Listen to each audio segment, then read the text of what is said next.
In this lesson, I'm going to go over some of the key terms and relate whichever ones I can to the PPF.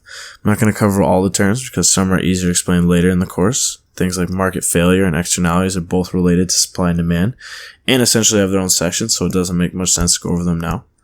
Don't worry though, I will be covering them in depth once we run into them later in this course. With that said, we can now move on to this lesson's material. Before we start with the key terms though, I'd like to talk about the PPF.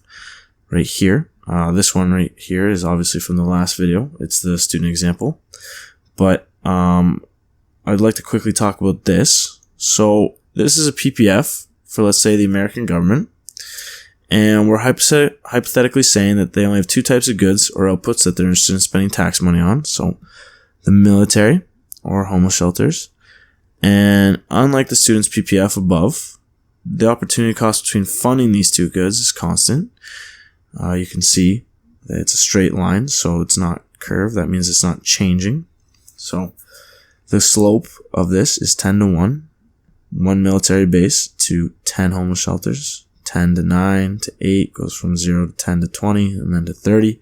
So it's 1 to 10.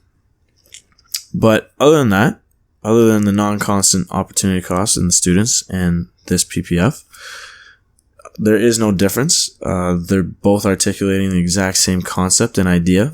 The only difference is essentially that they have different opportunity costs in the information that they're portraying. So that's why this one's curved and that why this one's straight. Other than that, like I'm saying, they're exactly the same. I just want to introduce this style right now because later in this section, once we dive into opportunity costs a little bit more, we're going to be working with this pretty extensively. So just wanted you to understand what it looked like and understand that it was a PPF as well. With that out of the way, we can now begin to go over the key terms, and we'll start with efficiency. I kind of mentioned in the previous video, but I'll explain it more here. If you read the definition I provided you, you can pretty much figure out what part of the student graph is considered efficient. So I'll just read it right now and we'll go from there. So it reads, when all resources in an economy are allocated optimally, this results in the largest possible output from the available resources, which in turn creates the largest benefit for society. So given this definition, you can see that the points 4, 0, 3, 5, 2, 8, 1, 10, and 0, 11, as well as any other point on this blue line, would be considered efficient. And this is because what we said in the last video, that all the points on the blue line are a perfect, or keyword here, optimal allocation of 20 hours to get work completed. This then leads to, as the definition says, the largest possible output from the available resources. Alright? And with that said, if this is the largest possible output and the most efficient output, anything beyond this curve would be considered impossible to get because it's beyond what we're capable of doing. So, a point like 3 assignments and 8 chapters would just be beyond the realm of something we could do with our 20-hour work week because it's beyond any possible output combination that we have listed on our PPF. But, on the other hand, any point beneath or in from the PPF, so in here, would be considered inefficient. And if you think about it from the student perspective, it becomes a little bit more clear because anything below the curve represents a point where you wasted your time. For example, if you take the point 2 assignments and 6 chapters, you see that if you had allocated your time perfectly or optimally, you should have either 2 assignments and 8 chapters read, or you should have 6 chapters and we'll say 2.5 assignments, just to be an even number. So obviously somewhere in the week, this student would have been wasting some of their 20 hours to do anything else, whether it be party or watch TV, what have you. And as a result, they had an inefficient outcome because they weren't able to complete as much work or get as much of an outcome or as large of an outcome as they otherwise could have had they allocated their time properly, or again, using the keyword here, optimally. So that's everything you need to know about efficiency. We're now going to move on to equity, which is a fairly simple concept to understand. But to do this, we're going to use the other PPF right here. with a constant opportunity cost rather than the student one. Again, it's not because it's better, it's just because with the example I'm using, equity is a little bit easier to understand. So if we look at the government PPF, we have the choice of spending tax money on either the military or homeless shelters. And for the sake of this example, we'll assume that all shelters are government funded. I know it's not exactly the case, but we'll just go with it. Anyway, the way equity relates to this is because depending who you are, you may have different views as to what the fair way is to allocate tax dollars.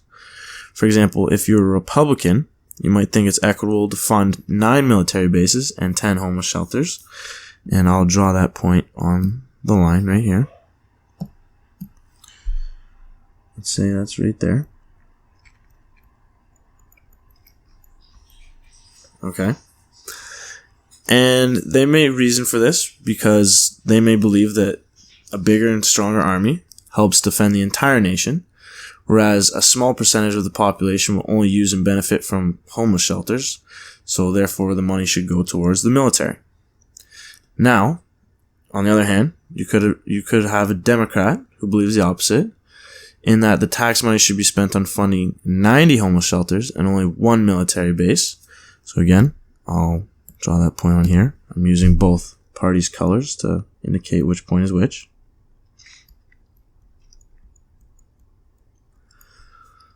Okay. And they may believe this is equitable because they believe that they, the homeless people, are the ones who benefit the most from receiving government funding. But with equity, there's no right or wrong answer. The Democrat isn't more correct in saying homeless people benefit more from tax dollars, just as the Republican isn't correct in saying everyone benefits from a better national defense. It's a matter of what the individual believes is a fair allocation of society's resources or production.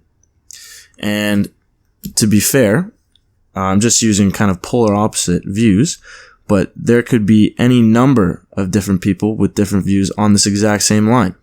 So none of them are more correct than the other. It's just their own beliefs for an individual, subjective values. And they could, again, like I'm saying, could be reflected anywhere on this line, which is why you see fiscal policy on the news and on TV shows just so widely debated, and it's a very hot topic. It's because there is no right answer. It's just people trying to sway people through their opinion and through their beliefs. So that's why equity is pretty interesting and why I think it relates well to how tax dollars are allocated. Okay, so that covers equity. I'm not going to go over market failure because, as I said earlier, it comes up later in the course. So I'll now go over opportunity costs, but to do this, I'm going to use a slightly different context. Rather than use a PPF to explain opportunity cost, I'll use an example that relates to finance because I think it's easier to understand that way. So let's go to a new page.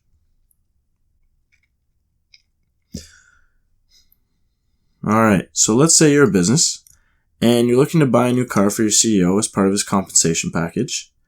And the car your business is looking to purchase is the BMW M4, which we'll say, or is this car right here. And we'll say it retails for $70,000. So,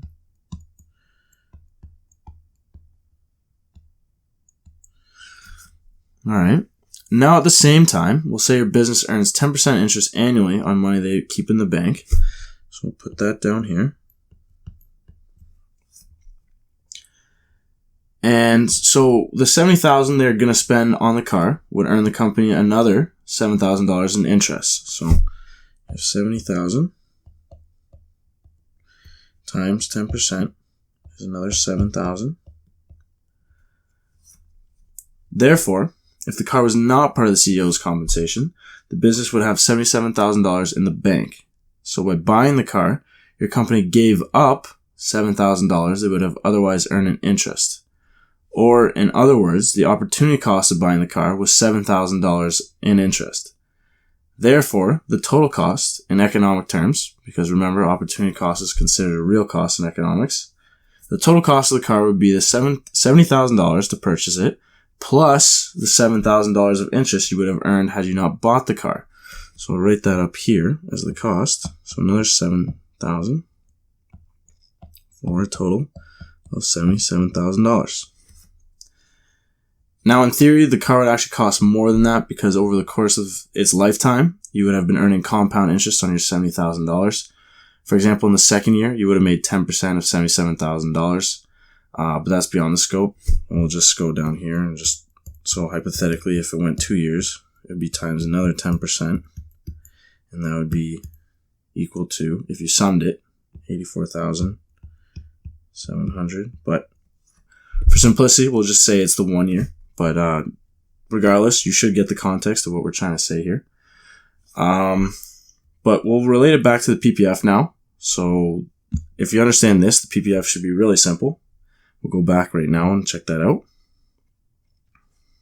So I'll quickly relate opportunity cost to the PPF here, because this is pretty straightforward. If you look at the student PPF, so this right here, you can see they're going from 0 assignments to 1 assignment. So here to here. Cost the student 1 chapter read. And this is because he had to give up the time he would use to read an additional chapter to complete his assignment. And if you go up the T-chart, going from 1 assignment to 2 assignment to 3 assignment to 4 assignment, it costs him more and more. So it's just essentially taking the time he's going to use on assignments and choosing an alternative. So he's choosing to do an assignment rather than read chapters. And he's giving up that time he uses to read chapters, and that's becoming more and more of an opportunity cost. So you should have a good idea of the trade-offs people face when making a decision and how those trade-offs are in fact real costs in economics. And you should have a good idea of opportunity costs now. So I'm going to move away from them and go into positive and normative statements. I'm not going to cover externality or PPF as I already stated. So we'll go to a new page right now and we'll start going over positive and normative statements. So in my opinion, positive and normative statements are pretty straightforward. You just have to understand what you're looking for to differentiate the two. And again, if I read the definition I provided, positive statements are statements that are based on facts which describe how the world is. It's important to note that positive statements do not have to be factually correct. It must simply be able to be tested so it may be proven correct or false.